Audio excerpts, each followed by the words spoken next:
નમસ્કાર સાથીઓ, સ્વાગત છે તમારું મીરા એકેડમી પર। હું દિશાંત પટેલ। આજે આપણે ફરીથી એક ઇકોનોમિક્સના સરસ મજાના ટોપિક સાથે આવી ગયા છીએ। જો મિત્રો, આજ સુધી આપણે ઇકોનોમિક્સની બેસિક વાતો કરી, જેમાં આપણે જીડીપી સમજ્યા હતા, રેપો રેટ શું હોય સમજ્યા હતા, બેંકો ઉપર જવાબદારી શું છે એ સમજ્યા હતા। મેં તમને તે વખતે કહ્યું હતું, ખબર છે કે હવે તમે ન્યૂઝપેપર ઉપર ખાલી નજર રાખજો, અને ન્યૂઝપેપર ઉપર તમે નજર રાખશો ને તો તમને બહુ બધી વસ્તુ એવી દેખાશે કે જે તમારા કામની હશે। એમાંનો જ આજનો એક ટોપિક છે। તમે કહેશો કે સર ટોપિકનું નામ તો છે 8th પે કમિશન, બરાબર છે? આને જીડીપી સાથે કઈ રીતે લિંક કરશો?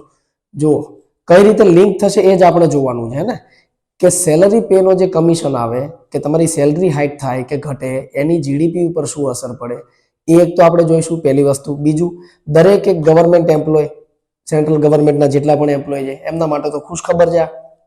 અચ્છા, મીડિયામાં એક અલગ જ ટાઈપનું શું કહે કે નેરેટિવ ચાલી રહ્યું હતું કે હવેથી પ્રાઇવેટ સેક્ટરની જેમ છે ને, ગવર્મેન્ટ પણ પરફોર્મન્સ બેઝ સેલરી આપશે 8th પે કમિશનમાં, કે જેવું જેનું પરફોર્મન્સ હશે એ રીતની એને સેલરી મળશે। પણ એકચ્યુઅલમાં એવું નથી, બરાબર છે? એ મીડિયાનું નેરેટિવ હતું। એકચ્યુઅલમાં 8th પે કમિશન એ રીતનું છે નહીં। હવે 8th પે કમિશન આવી ગયું છે તો દરેક સેન્ટ્રલ ગવર્મેન્ટના જે કર્મચારીઓ છે એમને ખુશ થવાની વાત છે। અચ્છા, જોડે જોડે સેન્ટ્રલ જે સ્ટેટ ગવર્મેન્ટના એમ્પ્લોય છે એમને પણ ફાયદો આવવાનો જ છે, બરાબર છે, નજીકના સમયમાં। તો વિદ્યાર્થી મિત્રો માટે તો ખાસ અગત્યની વસ્તુ છે જ, પણ જે લોકો સેન્ટ્રલ ગવર્મેન્ટમાં નોકરી કરી રહ્યા છે એમને વધારે જાણવાની જરૂર છે કે ક્યાં ક્યાં એમને ફરક જોવા મળશે એમના સેલરી પેમાં, બરાબર છે? હવે વિદ્યાર્થી મિત્રોને શું ધ્યાન રાખવાનું છે કે ટોપિક કઈ રીતે કનેક્ટ થાય છે ઇકોનોમિક્સના બેઝિક કન્સેપ્ટ સાથે, બરાબર? જો મિત્રો, અમે રોજ રોજ નવા વિડીયો તમારી સાથે શેર કરતા જ રહીએ છીએ। પોલીસ ભરતીને લગતા તમામ વિષયોની ચર્ચા આપણે રોજ કરીએ છીએ, બરાબર છે? અને તમામ વિષયોની ચર્ચા રોજ કરીએ પણ છીએ, મતલબ હિસ્ટ્રી, જીઓગ્રાફી, ઇકોનોમિક્સ, પોલિટી, બધા વિષયના વિડીયો તમને રોજ જોવા મળતા હશે। તો એક નાની એવી રિક્વેસ્ટ છે તમને કે અમે તમારા માટે પ્રયાસ કરી રહ્યા છીએ। અમને મોટિવેશન આપવા માટે ખાલી ને ખાલી અમારી ચેનલને લાઈક, શેર અને સબસ્ક્રાઇબ કરો, જેથી અમે કન્ટિન્યુઅસ તમારા માટે આ સિરીઝ જે છે એને ચલાવતા રહીએ, બરાબર છે? તો ચલો આજના આપણે ટોપિક ઉપર આવી જઈએ। ટોપિક શું કહે છે કે ભાઈ 8th પે કમિશન ની અંદર એક તો પહેલા પ્રશ્ન વિચારો કે એવું તો શું હતું કે ગવર્મેન્ટને બજેટની પહેલા લાવવું પડ્યું? ત્યાંથી સમજો, બજેટની પહેલા 8th પે કમિશન લાવવાનો મીનિંગ શું છે? પહેલી વાત, બરાબર છે? અને બીજું કે 6th અને 6ઠ્ઠા અને 7મા કમિશન કરતા અલગ કઈ રીતે છે, બરાબર ને? તો એક દિવસ મેં તમને વાત કરી હતી કે જ્યારે તમને અર્થવ્યવસ્થામાં, હમણાં મંદી જ આપણે ભણ્યા ત્યારે મેં તમને કહ્યું હતું કે મંદીની અંદર તમને જે વાત કરી હતી ને કે સિમ્ટમ્સ આવે એના અલગ અલગ, તો કોન્ટ્રાક્શન થયાનો મતલબ મેં તમને કહ્યું હતું કે સંકુચન, કે શું થઈ રહ્યું છે કે જે પાછળનું ક્વાર્ટર છે એના કરતા તમારી જીડીપી ગ્રોથ ડાઉન આવી રહ્યો છે, તો એક સિમ્ટમ છે કે તમે મંદીની તરફ જઈ રહ્યા છો। તો એવું મેં તમને કહ્યું હતું કે હવે સરકારે કઈક એવા સ્ટેપ સરકારને ભરવા પડશે કે અર્થવ્યવસ્થા ફરીથી પાટા ઉપર આવે। તો એમાંનું જ એક પગલું છે આ 8th પે કમિશન। થાય છે કનેક્ટ ટોપિક? ખબર પડે છે? તો સંકુચન હજી ભણ્યા આપણે 2 દિવસ પહેલા। તો સંકુચનમાં મેં તમને કહ્યું હતું કે એક ક્વાર્ટરની જીડીપી આગલા વર્ષના ક્વાર્ટર કરતા ઓછી છે, એવું જો તમને અર્થવ્યવસ્થામાં દેખાય છે, તો હવે ધીમે ધીમે તમે મંદી તરફ આગળ વધી રહ્યા છો, એને તમારે શું કહે કે કાઉન્ટર કરવા માટે કોઈ પોલિસી કે રિફોર્મ કરવા પડશે, જે રિફોર્મ તરીકે સરકાર પહેલું જ સ્ટેપ લઈને આવી છે 8th પે કમિશન। કઈ રીતે? જો પહેલા બેઝિક વાત જોઈ લઈએ કે કેન્દ્રીય મંત્રી અશ્વિની વૈષ્ણવ દ્વારા 8th પે કમિશનની ઘોષણા કરવામાં આવી, બરાબર છે? આ ફેક્ટ છે, પૂછી શકાય। હવે કમિશન ક્યારે બનશે એ ચોક્કસ નથી કીધું, પણ મે બી બજેટની આસપાસ કે બજેટ પછી કોઈ ડેટ આવી જશે કે જ્યારે કમિશનનું સેટઅપ થઈ જશે। જો બનશે ચોક્કસ છે, પણ ક્યારે કમિશન સેટ કરવાનું છે એ નથી કીધું હજી, બરાબર છે?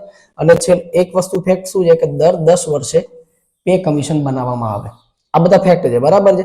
7મું પે કમિશન 2016માં બન્યું હતું અને 6ઠ્ઠું પે કમિશન 2006માં બન્યું હતું। તો તમે કહેશો સર કે તો પછી 8th પે કમિશન 2026માં આવવું જોઈએ, પહેલા કેમ આવે છે? એ જ તો પ્રશ્ન છે। પ્રશ્ન શું છે કે 2026માં કેમ નથી જઈ રહ્યા? કેમ કે અર્થવ્યવસ્થાનું સંકુચન દેખાઈ રહ્યું છે, એના માટે 8th પે કમિશન લાવવું પડે એમ છે। તો એ તમને દેખાશે અહીંયા આગળ। જો બજેટ પહેલા 8th પે કમિશન કેમ? તો કે 2 કારણ છે અત્યારે આપણી જીડીપી ની અંદર, 2 પ્રોબ્લેમ છે। એક છે કેશ ક્રંચ, કેશ ક્રંચનો મતલબ છે કે બેંકો ડિપોઝિટ માટે બેંકોને પ્રોબ્લેમ થઈ રહ્યો છે અને માર્કેટની અંદર કેશ અવેબિલિટી બહુ ઓછી થઈ ગઈ છે, એટલે કે પૈસા જે છે એ સ્ટક થઈ ગયા છે પ્રોડક્શનની અંદર. હવે પ્રોડક્શન અંદર સ્ટક થયા છે એવું તમે કઈ રીતે કહી શકો કે પ્રોબ્લેમ એ છે કે પ્રોડક્શન જે ઇન્વેન્ટરીને રૂપે પડી રહ્યું છે, કોઈ ખરીદવા માટે તૈયાર નથી, એટલે ડિમાન્ડ જે છે એ પડી ગઈ છે, માંગ પડી ગઈ છે. તો પૈસા જે છે એ પ્રોડક્શન બેઝે સ્ટક થઈ ગયા છે, નવું રોટેશન નથી ફરી રહ્યું અને રોટેશન ના ફરે એટલે કેશ ક્રંચ ઉભો થવો એકદમ જાહેર વાત છે.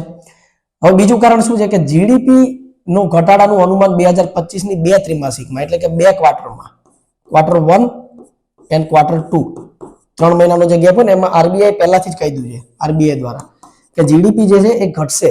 2025 નું ક્વાર્ટર પહેલું અને બીજું એમાં જીડીપી ગ્રોથ ડાઉન આવશે, તો સંકુચન તો દેખાડ્યું છે અર્થવ્યવસ્થા. તો એના માટે જ આ વસ્તુની આપણે જરૂર પડી 8th પે કમિશનની. તમે કહેશો સર પણ એને અને જીડીપી ને લેવા દેવા શું? તો જો એક પે કમિશનના કાર્ય શું હોય ધ્યાનથી જોજો. પે કમિશન તમારી સેલરી, પેન્શન, એલાઉન્સીસ અને એના જેવા બહુ બધી વસ્તુ, સરકારી કર્મચારી વગેરે વિષય, બહુ બધા વિષય આવે, ફિટમેન્ટ ફેક્ટર છે, એ બધા ઘણા બધા વિષય છે કે જેની અંદર પે કમિશન જે છે નિર્ણય લે કે એને વધારવી કે ઘટાડવી, એના નિર્ણયો કોના દ્વારા લેવામાં આવે તો કે પે કમિશન દ્વારા. હવે પે કમિશન એ નિર્ણય લેશે એટલે સીધી વસ્તુ શું થશે ધ્યાનથી સમજજો. જુઓ હવે અહીંયા આગળ લખ્યું છે કે પે કમિશન ઇકોનોમીને કઈ રીતે અસર કરે, કઈ રીતે અસર કરે તો સમજો કે 7th પે કમિશન જ્યારે લાગુ થયું ત્યારે સરકારનો વાર્ષિક ખર્ચ 1 લાખ કરોડ દર વર્ષથી વધી ગયો. દર વર્ષથી એટલે હવે દરેક વર્ષે અમને 1 લાખ કરોડ રૂપિયા જે છે એ ખાલી સેલરી પેઠે લોકોને આપવા પડે છે, કર્મચારીઓને આપવા પડે છે. તો સરકારને તો ઘાટો થયો. તમે એવું કહેશો સરકારનો ઘાટો એનો મતલબ શું કે લોકવિત્ત એટલે કે પબ્લિક ફાઇનાન્સને ઘાટો, કેમ કે પબ્લિકના તો પૈસા છે. પણ એક ફાયદો બી છે. એ ફાયદો જુઓ શું છે, ફાયદો એ છે કે ઉપભોગ ખર્ચ જે છે ને એ વધી જશે. ઉપભોગ ખર્ચ વધવાનો મતલબ છે કે આવક વધી, આવક વધી તો માંગ વધશે, માંગ વધવાનું ભલે તમે એમ કહેશો કે સર એ તો ખાલી સરકારી કર્મચારીઓની જ માંગ વધશે ને. સરકારી કર્મચારીઓ જો માંગ ઊભી કરશે, બજારમાં કોઈ પ્રોડક્ટ લેવા જશે તો બજારમાં જે કંપનીની પ્રોડક્ટ એમણે ખરીદી એ કંપનીમાં ઉત્પાદન બી વધતું જશે, તો ત્યાં જે પ્રાઇવેટ સેક્ટર છે એને સપોર્ટિવ હેલ્પ મળશે કે નહીં મળે? પડી ખબર તમને? તો એ સપોર્ટિવ હેલ્પના લીધે ઉપભોગ ખર્ચ વધી જશે. ઉપભોગ ખર્ચ જેવો વધશે એવું વસ્તુ અને માંગ આ બંનેમાં વધારો થશે, પરિણામે જીડીપી ગ્રોથ વધી શકે. જો પરફેક્ટ કારણ નથી કે વધશે જ, વન ઓફ ધ રીઝન છે હે ને. જીડીપી આવડા મોટા દેશની આવડી મોટી જીડીપી, કોઈ એક કારણથી તમે જીડીપી નહીં વધારી શકો. વન ઓફ ધ રીઝન છે કે આવક લોકોની વધતી જશે. ગવર્મેન્ટ સ્ટેપ ઇન, મેં તમને કહ્યું હતું ને કે રાજકોષીય નીતિનું એક પગલું છે આ. ગવર્મેન્ટે સ્ટેપ ઇન કર્યું છે. જીડીપી તમારી જીડીપી ગ્રોથ ડાઉન થઈ રહ્યો છે તો ગવર્મેન્ટે એક સ્ટેપ લીધું છે કે હા 2026 ની જગ્યાએ આપણે 1 વર્ષ પહેલા પે કમિશન નક્કી કરી દઈએ. કેમ કે જો ઇન્કમ સ્ત્રોત જો વધતો જશે તો માંગ, વસ્તુની માંગ અને સેવાની માંગ વધતી જશે. પરિણામે એવું થશે કે જીડીપી ગ્રોથને એક બાજુથી આપણે થોડી થોડી એનો દર જે છે એ વધતો જશે. બરાબર છે? તો એના લીધે પે કમિશન અસર કરી રીતે નાખે ખબર પડી. તો એના લીધે એક પે કમિશન બનાવ્યું છે આપણે. હવે જો તમે કહેશો કે સર એનું પ્રૂફ ક્યાં છે કે જીડીપી ઘટે છે, આ રહ્યું એનું પ્રૂફ. ધ્યાનથી જુઓ 2023 નો ક્વાર્ટર 2, ક્વાર્ટર 2 એટલે ફર્સ્ટ ક્વાર્ટર મેં તમને કહ્યું તો કયો આવે તો કે એપ્રિલ, મે, જૂન. બીજો કયો જુલાઈ, ઓગસ્ટ અને સપ્ટેમ્બર. તો જુલાઈ, ઓગસ્ટ અને સપ્ટેમ્બરનો ગ્રોથ કેટલો છે 5.5%. પછી જો ગ્રોથ ડાઉન થયો ક્વાર્ટર 3 નો 4.3, 6.2. જો અહીંયા આગળ 24માં શૂટ છે. જુઓ તમે, જો આખું 24 શું કહે કે એકદમ ઉપર છે, પણ જેવા 25માં આવો અહીંયા આગળ આરબીઆઈ શું કહે છે કે તમારો ગ્રોથ રેટ જે છે એ ડાઉન થશે. અને કેટલા ક્વાર્ટર પછી તો કે જો અહીંયા ક્વાર્ટર મેં તમને કહ્યું હતું સંકુચન કેમ છે, તો જો આ Q1, આ Q1 દેખાય છે 2% નો ગેપ, આ Q2, આ Q2 સંકુચન છે, કોન્ટ્રાક્શન છે. કાલે જ આપણે મંદી ભણ્યા, જો અહીંયા 3% નો ગેપ. તો એ ગેપને સરભર કરવા માટે હજી તો ક્વાર્ટર 1, 2 આય નથી, આ અનુમાન છે આરબીઆઈ ના, હે ને. તો કે આ ના થાય એના માટે સરકાર કીધું હતું ને કે સિમ્ટમ્સ આવવાના શરૂ થઈ ગયા છે, તો હવે સરકાર એની અંદર કાર્ય કરવાના શરૂ કરશે ઇકોનોમીની અંદર. ધેટ્સ વાય 8 પે કમિશન લાવવાની વાત છે. બરાબર છે? હવે એક વસ્તુ સમજો કે કોઈ બી જ્યારે 8 પે, હવે આપણે મેઇન તો ભણવાનું છે કે કમિશનની અંદર તમને ફાયદો કયો કયો મળશે ને. જે લોકો ગવર્મેન્ટ એમ્પ્લોય છે એમને તો મતલબ એમ નથી જશે કે આપણને શું ફાયદો મળવાનો છે, બરાબર છે, અને કઈ રીતે આમાં ફાયદો મળશે. તો જો મેઇન વસ્તુ જે તમને મળવાની છે ને, તો સેલરી હાઇક મળવાનો છે, તમને ખબર જ છે. પણ સેલરી હાઇક કઈ રીતે મળશે? કેમ કે જો આમાં કયા સેવા લગાવવામાં આવ્યા છે કે આ સેલરી હાઇક જે ખરો ને એ 186% આસપાસ તમને સેલરી હાઇક મળશે. પણ એ કઈ રીતે મળશે? તો કે એનો એક આવે ફિટમેન્ટ ફેક્ટર.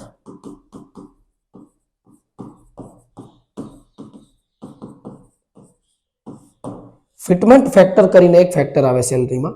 એ ફિટમેન્ટ ફેક્ટર કઈ રીતે હોય કે તમારો જે બેઝિક પે હોય ને એની જોડે એક મલ્ટીપ્લાયર ગવર્મેન્ટ બનાવે. એ બેઝિક પે ક્રોસ એ મલ્ટીપ્લાયર જે થાય એનાથી જે આંકડો આવે એને જ કહેવાય તમારો ફિટમેન્ટ ફેક્ટર, એટલે કે એ જ તમારી સેલરી બની જાય. તો જુઓ 2006માં અને 7માં શું ફરક હતો એ જોજો, પછી આપણે 8 ઉપર જઈએ. મેઇન ફરક તમને ફિટમેન્ટ ફેક્ટરમાં જ દેખાશે કે ભાઈ તો ઇમ્પ્લિમેન્ટ 2006 2016 બરાબર છે. પેમેન્ટ ગ્રેડ પે, હવે જો પહેલી વખત જે છે ને એ આપણે ગ્રેડ પે સિસ્ટમ લઈને આવ્યા. એ જ સિસ્ટમને આગળ એમને સિમ્પ્લિફાઈડ બનાવી. તો કમિશન એક બને કે બીજું બને, જે રિફોર્મ હોય ને કન્ટિન્યુઅસ રહે, હે ને. રિફોર્મ ક્યારે શું કે એવું ના હોય કે બીજી કોઈ પેનલ સુજાવ આપીને ગયું 2006ની પે કમિશન જે હતું એને કંઈક સુજાવ આપ્યો કે આગળ તમે આવું કંઈક કરી શકો, તો એને બીજું જે કમિશન આવે એ બિલકુલ નકારી ના દે. એમાં કંઈક સુધાર કરવાનો ટ્રાય કરે તો સિમ્પ્લિફાઈ કરી દીધું. હવે જો મિનિમમ પે 2006 સુધી કેટલો હતો કે તો 7,000. એ વસ્તુ 7th પે કમિશનમાં કેટલી થઈ તો કે 18,000. બરાબર છે. હવે મેક્સિમમ પે કેટલો હતો તો કે 80,000. એ જ મેક્સિમમ પે કેટલો થઈ ગયો તો કે 2.5 લાખ રૂપિયા. કેબિનેટ સેક્રેટરીની જે રેન્ક આવે ને એના માટે મેક્સિમમ પે નો મિનિમમ પેમાં. જો અહીંયા આગળ આવ્યો, હવે ફિટમેન્ટ ફેક્ટર અહીંયા આગળ આવ્યો. ફિટમેન્ટ ફેક્ટર જો કેટલો હતો 1.86. એટલે મેં તમને કીધું કે બેઝિક પે તમારો, માનો કે બેઝિક પે 7,000 હતો, એક્ઝામ્પલ છે, ક્રોસ 1.86 આ થઈ ગઈ તમારી સેલરી. એને જ કહેવાય ફિટમેન્ટ ફેક્ટર. એ વધારીને કેટલો કર્યો તો કે 2.57. દેખાય છે? ફિટમેન્ટ ફેક્ટર ચેન્જ થયો એટલે તમારી સેલરી મેઇન આ જ વસ્તુમાં ચેન્જ કર્યો છે મેઇનલી 8th પે કમિશનમાં. એલાઉન્સીસ વગેરેમાં બી ચેન્જ કર્યો છે. હવે એલાઉન્સમાં શું છે તો કે રેશનલાઇઝ બનાવ્યા. જો દર વખતે સરકાર એલાઉન્સની અંદર તો એક જ વાત કહે છે, રેશનલાઇઝ એટલે કે તાર્કિક બનાવવાની કોશિશ કરે, બરાબર છે. પણ બધાને ખબર છે તમને કે ઘણીવાર એવું થતું હોય કે એલાઉન્સીસ જે છે ને એ સેલરી બરાબર થઈ જાય તમારા. જો સેલરીમાંથી એલાઉન્સ કાઢી નાખવામાં આવે ને તો તમારી સેલરી કશું જ ના રહે. એ તો ખબર જ હશે તમને, બરાબર છે. ગ્રેજ્યુએટીમાં 10 લાખથી 20 લાખ સુધી તાર્કિક કરી. ગ્રેજ્યુટી તમને બધાને ખબર જ હશે, એ તો હવે શું સમજાવવાનું ગ્રેજ્યુટીમાં. તો પેન્શનમાં જો મેઇન વસ્તુ જે એમણે સુધારો કર્યો હતો 2006માં અને 7ની અંદર એ આ હતો કે revise with an option for addition pension post retirement age. જ્યારે કે અહીંયા આગળ શું કર્યું, જો મિનિમમ પેન્શન 9,000 સેટઅપ કરી દીધું પર મંથ. પડી ખબર? તો 6માં અને 7માં આ ફરક હતો. હવે તમે કહેશો કે સર 8માં પછી શું ફેર કર્યો? તો જો 8ની અંદર એમણે શું કીધું કે રિપોર્ટના સુઝાવ પ્રમાણે ફિટમેન્ટ ફેક્ટરને જો અહીંયા આગળ લખ્યું 2.57 થી કેટલો કરી દીધો 2.86. અને આના લીધે જ એવું કહે છે કે 186% સેલેરી ગ્રોથ મળશે. ચોક્કસ નથી હો, હજી તમને કહું છું, હજી કમિશન બનાવી દીધું, બનાવવાના જે એવું કહે છે, અને બનશે ચોક્કસ છે. ક્યારે બનશે ખબર નથી, અને કમિશન શું સુઝાવ આપશે હજી ખબર નથી, બરાબર છે. એટલે આ બધા કયાસ છે એક જાતના. પણ હા એટલું ચોક્કસ છે કે જે મીડિયા વાળા જે કયાસ લગાવતા હતા કે હવે જે ગવર્મેન્ટ જે છે એ પરફોર્મન્સ બેઝ ઉપર, મતલબ પ્રાઇવેટ સેક્ટરની જેમ ગવર્મેન્ટ સેક્ટરની અંદર સેલરી હાઇક લઈ જવાના છે કે પ્રમોશન બી લઈ જવાના છે, એ વસ્તુ નહીં થાય, બરાબર છે. એ ગવર્મેન્ટ કરવા નથી જઈ રહી, બરાબર. કેન્દ્ર સરકારના કર્મચારીઓની સેલરી એટલા માટે લખે ને સેલરી હાઇક 186%થી વધી જશે, આવું કહે છે, બરોબર છે. હવે જો પણ એમ્પ્લોય જે છે એમની માંગણી શું છે એ જુઓ. આ તો કમિશને કહી દીધું, કમિશન આવું મતલબ કરી શકે એવું કમિશને પહેલેથી એવી રીતનું કહ્યું છે કે ભાઈ અમે કદાચ આવા મૂડમાં છીએ. પણ એમ્પ્લોઈઝની ડિમાન્ડ શું છે? જો એમ્પ્લોઈઝ ડિમાન્ડ કંઈક અલગ જ જગ્યાએ છે કે અમારે 18,000ની જગ્યાએ મિનિમમ પે કેટલો જોઈએ તો કે 26,000 થી 30,000 પર મંથ. ફિટમેન્ટ ફેક્ટર 2.57ની જગ્યાએ 3.5 કે 3.8 કે 3.8% ફિટમેન્ટ ફેક્ટર થઈ જવો, એનો મતલબ તમે એમ સમજો કે સેલરી હાઇક ઓલમોસ્ટ 250 થી 300% જેવી થઈ જશે. આવે છે સમજમાં?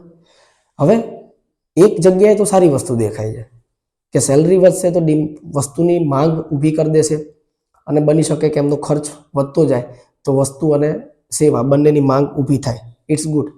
પણ સમાજમાં એક બીજો પ્રોબ્લેમ બી આવશે કે ઇનઇક્વાલિટી પ્રાઇવેટ સેક્ટર અને ગવર્મેન્ટ સેક્ટર ઓલરેડી બહુ છે, પણ એના પછી કદાચ એવું થઈ શકે કે બહુ વધારે પડતી જ ઇનઇક્વાલિટી આવી જાય બે સેક્ટરમાં. કેમ કે પ્રાઇવેટની અંદર સેલરી ગવર્મેન્ટની જેમ કોઈ દિવસ ના વધે, કેમ કે બીજી ડિમાન્ડ બી જો આમની કેવી છે, બીજી ડિમાન્ડ પણ થોડીક ઇરેશનલ મને લાગે છે કે જે એવું કહે છે કે ડીએ જે છે ને એ વર્ષમાં 2 વખત તમે વધારો ઇન્ફ્લેશનને જોતા. જો ઇન્ફ્લેશન ભારતનો એક બહુ જોરદાર પ્રોબ્લેમ છે જ, એ તો આપણને બધાને ખબર છે. પણ ગવર્મેન્ટ હેવ ટુ ડિસાઇડ કે જો ભાઈ આ વસ્તુ જો ગવર્મેન્ટ એમ્પ્લોઈઝને મળે તો ક્યાંક તમે પ્રાઇવેટ સેક્ટરના જે એમ્પ્લોય છે ને એમને પણ થોડીક આની આવા સુઝાવ આપો એ લોકોને બી, હે ને. કંપનીઝ માટે પણ કોર્પોરેટ માટે પણ તમે આ રીતના રૂલ્સ બનાવી શકો. કેમ કે જો ડીએ ટ્વાઇસ આપો એ કોઈ ખોટી વસ્તુ નથી. ઇટ્સ રાઈટ કે ઇન્ડિયામાં 100% 2 વાર કે 3 વખત ઇન્ફ્લેશનનો માર એટલે કે મોંઘવારીનો દર આપણને મારે જ છે. તેમની માંગ ખોટી નથી, માંગ એકદમ રાઈટ છે, બરાબર. પણ જો આ માંગ મળતી હોય તો ખાલી ને ખાલી ગવર્મેન્ટ એમ્પ્લોઈઝને મળે એવું ના થવું જોઈએ, બરાબર. પછી કહે છે પેન્શન ચેન્જમાં શું છે, જો પેન્શન વાળાઓને એક વસ્તુ સારી એ મળી છે કે 7th પે કમિશન જે છે ને એનો જેને લાભ નથી મળ્યો, એટલે કે જે પહેલા 7th પે કમિશન પહેલા જે લોકો રિટાયર થઈ ગયા હતા, બની શકે એ લોકો એવું કહે છે કે અમને હવે આની અંદર પ્રાયોરિટી આપો તમે, બરાબર છે. એમની વાત ખોટી નથી, બિલકુલ સાચી વાત છે. અને છેલ્લે હાઉસિંગ એન્ડ ટ્રાવેલ એલાઉન્સીસ તો મેં તમને કહ્યું હતું કે એમ બધું કંઈ હોતું નથી. તો મોટા મોટી આ બધા ચેન્જ આપણે કર્યા છે, બરાબર છે. જે મુખ્ય જે ચેન્જ છે ને એ આ જ છે કે 8th પે કમિશનની અંદર હવે 7th અને 8th માં મેઇન ફરક શું છે તો કે ફિટમેન્ટ ફેક્ટરનો ફરક છે, બરાબર. ફિટમેન્ટ ફેક્ટર શું હોય મેં તમને કહી દીધું. એમસીક્યુ ની અંદર બની શકે કે આવું કોઈ એમસીક્યુ આવે કે ફિટમેન્ટ ફેક્ટર શું છે, બરાબર. સીધી જ વ્યાખ્યા પૂછી લે તમને 8th પે કમિશનથી. અચ્છા, કમિશનથી તમને એ બી ખબર પડી કે જીડીપીમાં કઈ રીતે શું કહેવાય કે ઉપર નીચે કરી શકે, જીડીપીની અંદર કઈ રીતે એનો રોલ હોઈ શકે. અને જે લોકો ગવર્મેન્ટ કર્મચારીઓ છે તમે મોજ કરો, તમને ખબર છે કે શું કહેવાય કે હવે સેલરી ટૂંક સમયમાં વધવાના આરે છે, બરાબર. તો એના સાથે જ રજા લઈશ. જય હિન્દ, જય ભારત. મળીએ નેક્સ્ટ લેક્ચરમાં.